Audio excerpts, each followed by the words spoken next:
Hello everyone, it's Oggy back again with another video. I hope you've all been doing well, and I thought I'd give you a quick update on the tank and how it's going. So, heads up, it's not doing that great. You know how everyone says, do as I say and not as I do? Well, I had one of those moments. Basically, I had a bunch of pod matrix in the back of the tank and it was filling up with detritus really badly.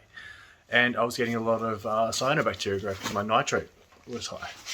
So, what I'd done was I obviously removed the pond matrix, thinking my tank is fine. I'm dosing Aquaforest Pro BioS, and what I've done is I removed it all at once, and it was trapping a lot of detritus. Sit down, Archie. So what happens is I stirred up a bunch of fish poop, a lot of poop, not eating food, and then I tried to siphon it out as much as I could.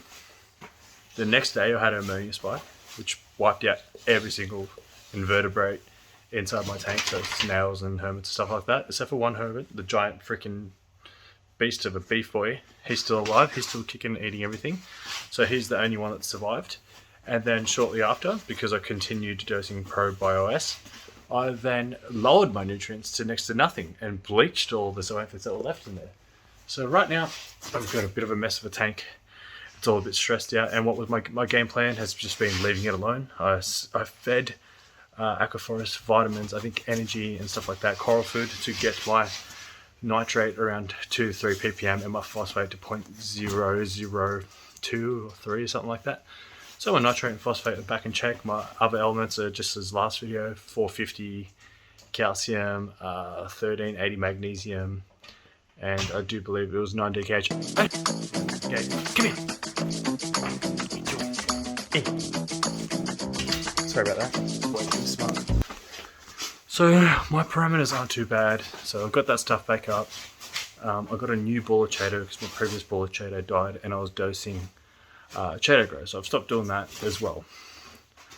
So basically I've just been doing water changes to try to reset the tank. I was doing quite large water changes. Now I'm going to cut back and do, like, let's say 15-20% a week instead of 50%. Because my toadstool was closed up for about a week or so, and it's finally starting to open back up now. It took a minute. Sorry guys, a lot of shuffling going on back there. What are you doing? They're making my house a mess. So yeah, done a bunch of water changes, done about 100% water change over the space of 3 days, and now I'm just slowly doing weekly water changes again, not trying to mess with the tank too much. It's supposed to be a simple natto tank, just Chato, no skimmer, nothing like that. So I'll show you what the tank looks like currently, and I'll show you some of the new goodies that I got for the tank, because it's been a while since I've done anything to this tank. So right after that, as you can see, because I have, oh, hold on, I'm going to change video mode. So right off the bat, as you can see, I have hair algae growing, and most of my zoanthids are partially closed. You can see some colour. So I was going to chuck my hands in there and try to strip the hair algae off and stuff like that, and maybe move this rock and maybe move that power head. But I thought it's probably best for the tank if I don't put my hands in there currently. As you can see, that toadstool at the back is just starting to open up again, which is a good sign. So I actually decided against putting my hands in the tank. The less I put my hands in there, the less I disrupt this thing, because that's what I've been doing. I keep messing with this thing. I just need to relax. I think the better it is. So I've got hair algae because I have zero cleanup brew. This molly, Fat Archie as I like to call him, is just not doing enough of a job.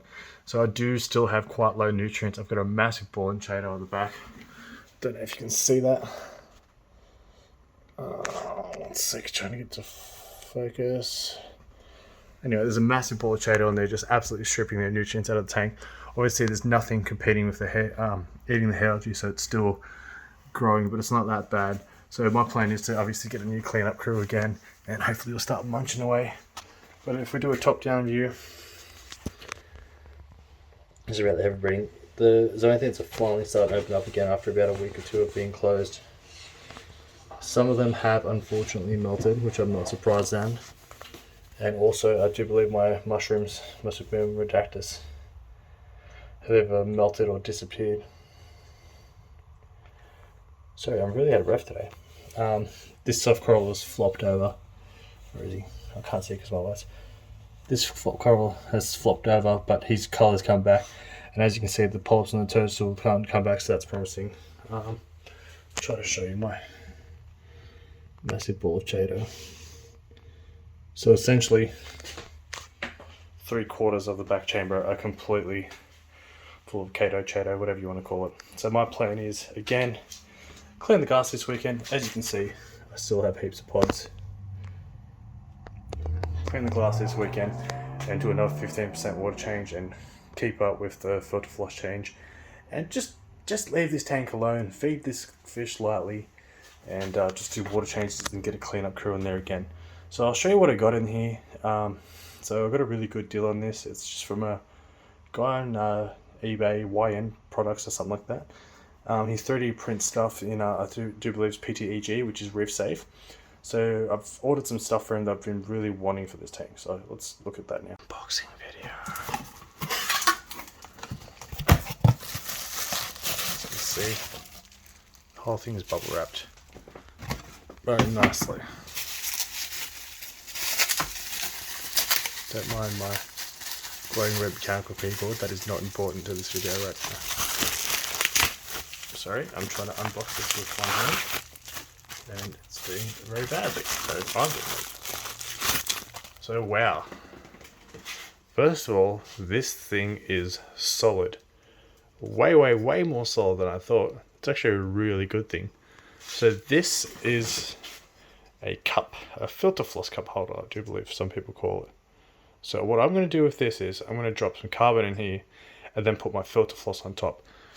I find the way I have my filter floss set up here, that the water comes in through the side and hits the face of it and then ends up going underneath and through. I'm going to try to do so, getting my hands in the tank. And through this baffle and underneath this baffle. So that's part of the reason I'm getting so much detritus build up. Another good thing is this being 4 inches, I can fit a Chemi Pure Blue or Elite small bag in here and still put my filter floss on top. And that's great. It's not just carbon, so I can do different medias. So I've got the holder in there and this fits directly in that. Secondly, I've had a lot of linear flow in this tank. As you can see, my power head is on that side. And so is my return. I've actually been debating moving that power head over there. It's just that if I do so, I'm going to have to restructure the rockwork in the tank, and I currently don't feel like doing that, especially like how unstable the tank is. So there's another solution. I've been looking at this for quite a while. I got myself, this room's a mess, sorry, a random flow generator. So it actually sucks water. Go back, Odie. Sit. Boy. It actually sucks in water from the back and then shoots it out the front here. As you can see, there are a bunch of fins in here. And the turbulent water flowing through the back and then blowing at the front should, in theory, give us a different type of water flow angle. So it comes with a bit of block line and it attaches directly onto the block line in the tank. So I'm going to, oh jeez, sorry, just dropped the phone. What I'm going to do is I'm going to swap back to Pro mode so I stop blowing your guys' eyes out. And then I'm going to turn on the flow so you can see what the original spray nozzle looks like. And then I'm going to show you what this looks like. So let's do that. So as you can see, it just shoots out in one direction and then it kind of widens out here, but then flows the top of the water surface, which is fine. I get a lot of surface agitation and I'm quite happy with it. It's just, like I said, I've got 2 lines of flow going in the exact same direction. Flows over into this tank, sweeps around underneath, and then I get a bunch of detritus build up right at the back of the tank.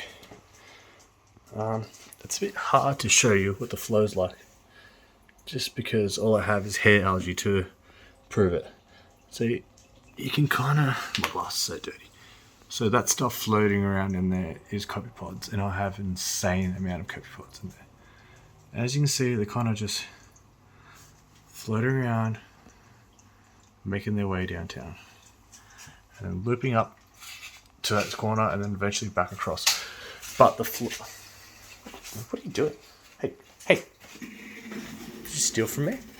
Otis, get out, up, bed, no, up. Go to bed, sit, leave my stuff alone. Anyway, so let's swap over nozzles, see how that goes. I'm going to put on a pair of gloves because I don't want to touch my water right now. Like I said, I don't want my hands in. So in theory, this thing should Just click straight on.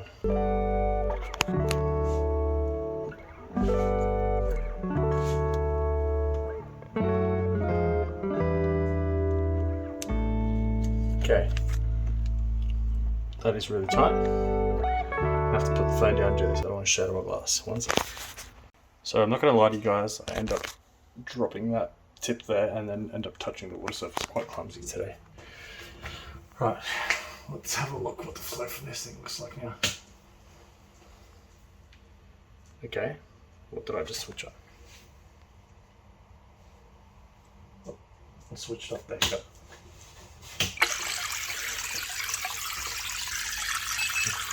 Okay, first of all, the flow is way harder than it was a second ago.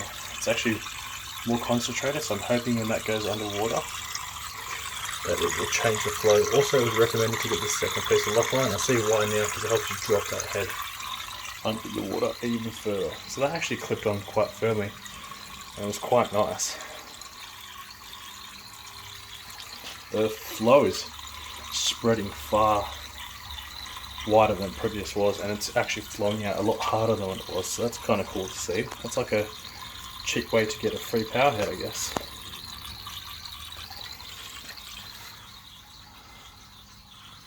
You can really see the hair as you're whipping around now. So obviously the orifice size is reduced because the other one is a duckbill. So this is a duckbill. The inside's a smaller diameter in there. Therefore, same pump, but more pressure, harder flow. And the particles seem to be just getting dispersed everywhere quite evenly, which is really, really good to see. So I'm going to let this run for a minute and then we'll get back to it. Obviously I need to lower that a bit more because I'm sucking in a lot of air, which is then spraying outside. It's going to salt up the whole house. So just let me just play with that and be back in 1 sec. Right, so this is my cup filled up with carbon and filter floss on top. I haven't played around with that yet, even though I said I would. So when I chuck this in, it may just raise the water level. Okay, first issue, getting stuck on my refugium line. That is not really a big deal, just because I'm only going to be taking the filter floss out, I mean not the cup itself. So that's going to fit straight into the original retaining ring, and as you can see there's a beveled edge, so that should make a nice seal. Okay, first time trying this. Oh baby, that is nice. So let's chuck this in, let the water level raise up a bit. Obviously the random flow generator is still sucking air into the top, so if that isn't enough I'll just have to drop that a bit more. But actually let's just quickly drop it now for the purpose of this video. Okay. So I've got it flow pointed directly kind of downwards, which I never would do because I like the surface agitation just in case my wave maker ever dies. But as you can see, actually you can't really see in this video because the phone is only picking up the coat pods on the glass. The flow is really good, so I'm getting flow down here, and this is not only flowing in one direction, it's actually going up and down and in every which way, which is really good. It's picking up detritus from the floor, which it wasn't previously. Obviously that's just probably because I've angled the nozzle differently, but it'll be interesting to see how that goes with the wave maker. So that's really all I've got for you guys, so just hang in there. Sorry it takes me so long to put a video out, but like I said, I'm going to get a cleanup crew and just keep doing water changes and try to bring this thing back to life. So thanks for watching, and I hope you enjoyed the doggos. See you guys later. Bye.